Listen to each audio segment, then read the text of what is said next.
sending out mass bulk canvassing, I'm going to tell you need to stop it today, and here's why. I'm Sam Ashdown, and this is another episode of Whiteboard Wednesdays.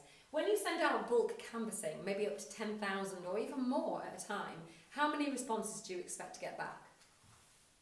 The industry average is 1, and the level of quality of that one reply, I would suspect, is very, very low.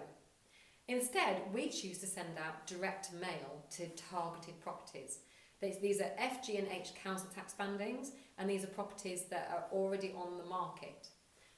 If we send out 250, our average is 5 return.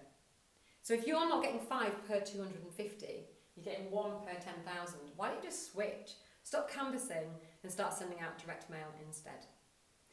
I'm Sam Ashdown. That's where to find me, YouTube and Facebook. Marketing Magic for Estate Agent. I'll see you next week. Bye for now.